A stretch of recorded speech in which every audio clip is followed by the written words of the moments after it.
Selamat hari Selasa teman-teman. Kita bertemu kembali di dalam PA online GKA Immanuel Malang. Kita akan bersama-sama hari ini membaca dari Matius pasal 26 ayat 47 sampai ayat yang ke-50. Beginilah firman Tuhan. Waktu Yesus masih berbicara, datanglah Yudas, salah seorang dari ke-12 murid itu, dan bersama-sama dia serombongan besar orang yang membawa pedang dan pentung, disuruh oleh imam-imam kepala dan tua-tua bangsa Yahudi. Orang yang menyerahkan dia telah memberitahukan tanda ini kepada mereka. Orang yang akan kucium, itulah dia, tangkaplah dia.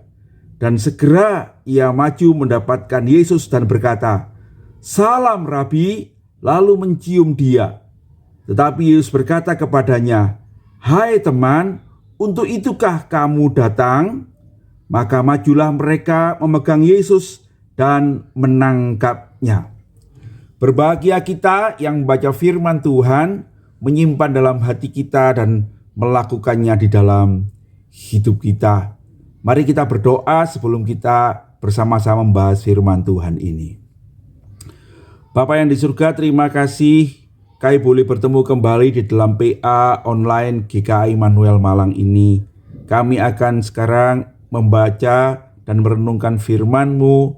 Tuntunlah kami dengan kuasa-Mu ya Tuhan, dan kiranya Roh Kudus yang menyertai kami, memberitahukan kami kebenaran-kebenaran-Mu, dan memimpin kami semua di dalam kehendak dan hati-Mu. Tuntunlah kami semua ya Tuhan. Kami berdoa dan menyerahkan semua ini di dalam Yesus Kristus, Tuhan dan Juru Selamat kami yang hidup. Amin. Nah, saudara-saudara, bagian firman Tuhan ini dimulai dengan perkataan waktu Yesus masih berbicara. Nah, saudara-saudara, ini artinya peristiwa itu terjadi di Taman Getsemani. Setelah Tuhan Yesus berdoa dan dia membangunkan murid-muridnya dan mengajak mereka untuk bersiap menghadapi orang yang akan menyerahkan dia itu. Ya, berarti sesaat setelah mereka itu berdiri bersiap, datanglah Yudas. Ya, nah yang menarik saudara-saudara, dikatakan Yudas itu disebut oleh Matius sebagai salah seorang dari ke-12 murid itu. John MacArthur mengatakan sesuatu yang menarik tentang sebutan ini ya. Menarik sekali, ketika Injil ini ditulis, sebetulnya Yudas itu sudah menjadi nama yang buruk di antara murid-murid dan orang-orang Kristen ya. Karena dialah yang mengkhianati Tuhan Yesus.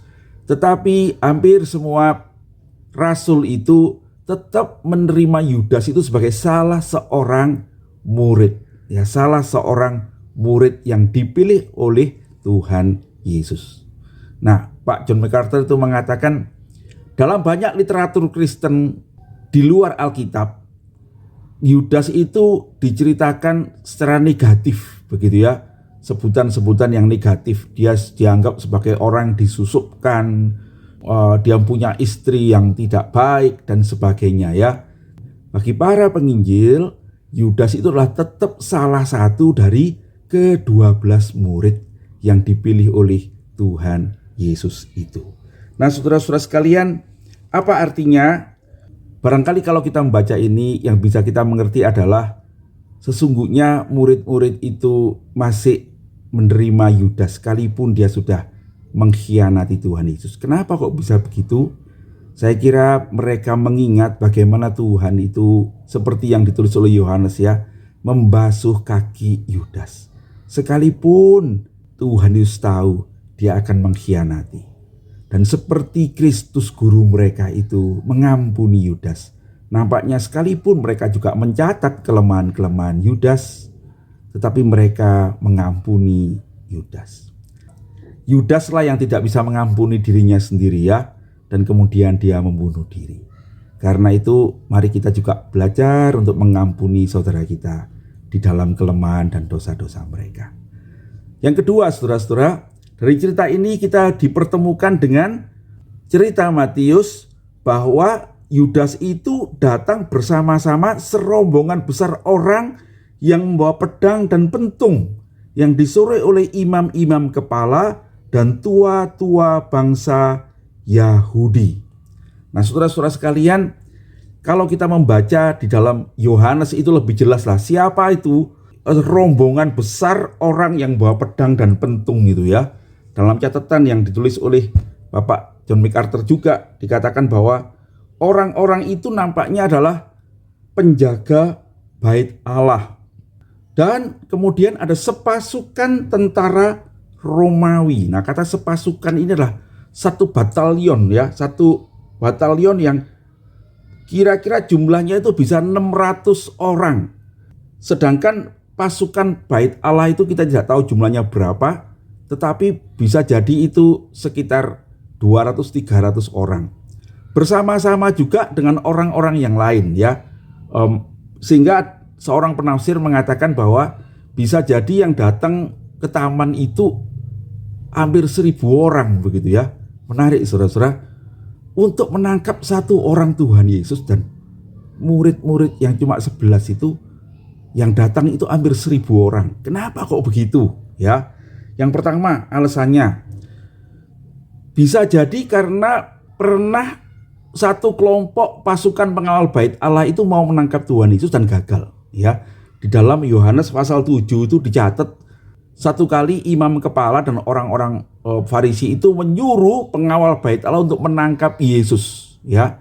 Tetapi mereka tidak berhasil sekalipun jumlah mereka banyak begitu ya. Sehingga kali ini mereka tidak mau gagal lagi dan mereka mengerahkan lebih banyak orang ya, hampir 1.000 orang.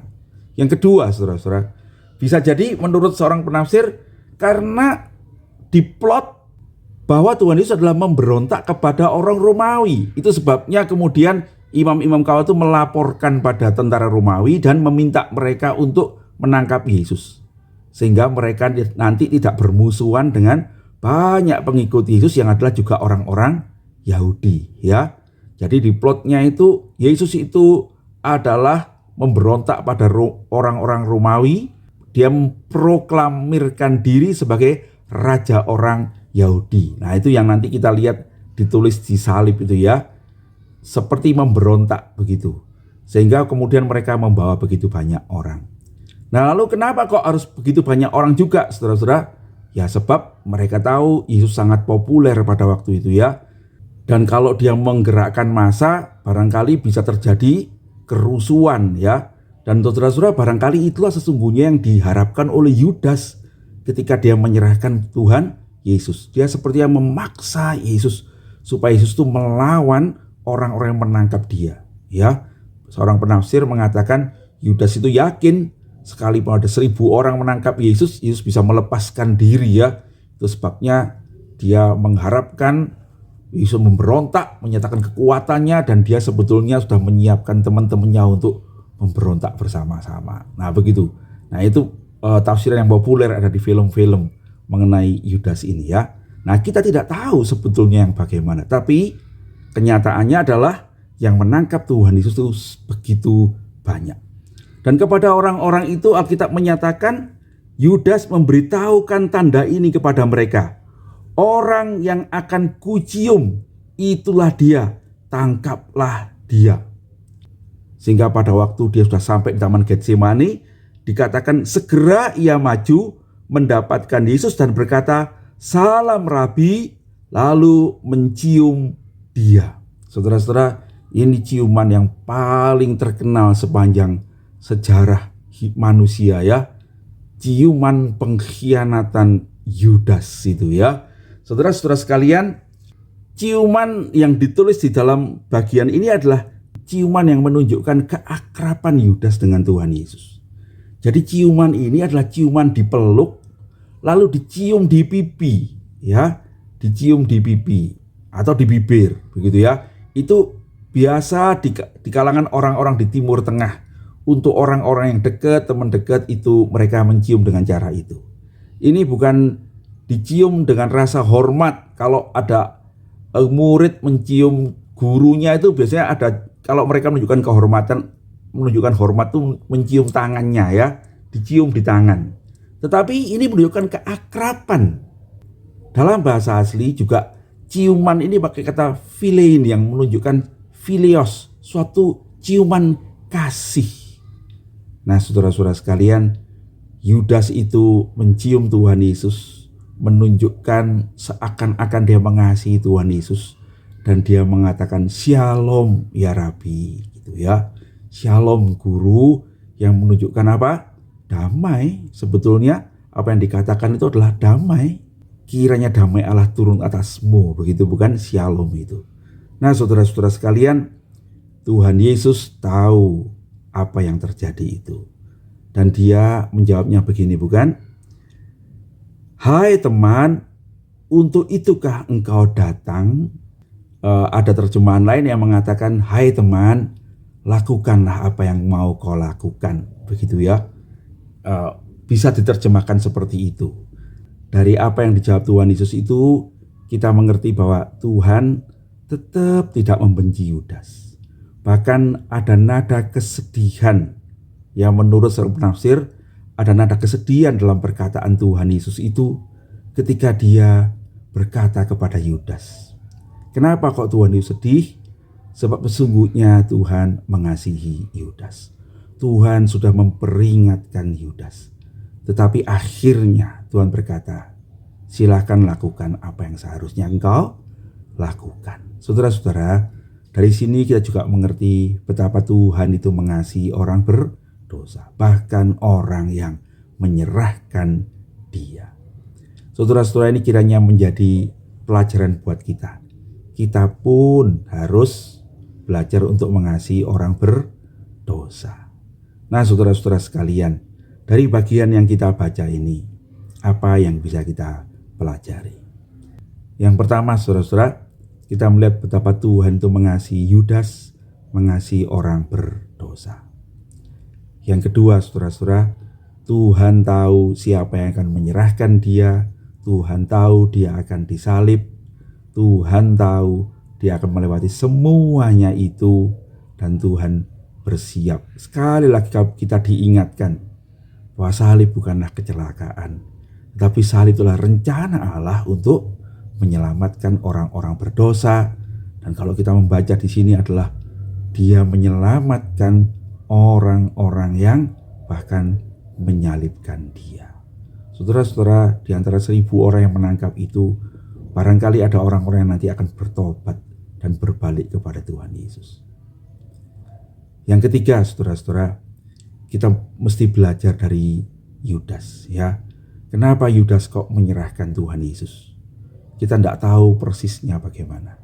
Tetapi yang jelas, Yudas itu dikuasai oleh apa yang dirancangkan hatinya sendiri tentang Yesus. Dia mengikut Yesus dengan maksud-maksud tertentu, bukan untuk menjadi murid Yesus, tetapi untuk memenuhi ambisinya sendiri. Dan saudara-saudara, Alkitab mengingatkan kita, iblis menguasai hati Yudas. Bagaimana iblis menguasai hati Yudas? Dengan membuat Yudas itu tidak mendengarkan firman Tuhan, tidak mengindahkan peringatan Tuhan, tetapi dia dibuat oleh si iblis, ikutilah keinginanmu sendiri, rencanamu sendiri. Dan itulah yang bawa Yudas pada kebinasaan. Setelah bagian ini, saudara-saudara, kita tidak akan menemukan lagi nama Yudas disebut, tidak akan ada lagi cerita tentang dia, kecuali nanti terakhir kita menemukan bahwa Yudas itu mengembalikan semua uang yang diberikan kepada dia, dan dia menggantung dirinya. Saudara-saudara, biarlah itu menjadi peringatan pada kita ya. Kalau Tuhan berikan kesempatan, biarlah kita mengingat kesempatan itu. Kita memakai kesempatan itu. Kalau kita melakukan dosa, mari kita bertobat. Sungguh Tuhan mengasihi orang berdosa. Mari kita berdoa. Bapa yang di surga, terima kasih Kami boleh membaca dan belajar dari firman-Mu tentang pengkhianatan Yudas ini. Tolonglah kami Tuhan, supaya kami boleh belajar daripada kebenaran ini untuk bisa hidup seturut kehendak-Mu. Tuntunlah kami untuk selalu mengingat akan kasih-Mu. Tuntunlah kami untuk mengambil waktu untuk bertobat, karena kami pun tahu kami sering seperti Yudas mengkhianati Tuhan. Kami sering seperti Yudas mengikuti jalan kami sendiri. Kami tidak mendengarkan Engkau. Tuhan, ampunilah kami. Kami menyerahkan hidup kami kepadamu. Tuntunlah kami di jalan yang benar. Dan seperti Engkau mengampuni Yudas, ajar kami juga mengampuni orang-orang yang bersalah kepada kami. Tuntunlah kami semua di jalan yang benar. Demi Yesus Juru Selamat kami yang hidup, kami berdoa mengucap syukur. Amin. Demikian PA kita hari ini, saudara-saudara. Kita nanti bertemu sore hari jam 6. Kita akan mendiskusikannya dan saudara boleh menanyakan apa yang saudara mau tanyakan. Saya akan berusaha menjawabnya. Tuhan Yesus memberkati.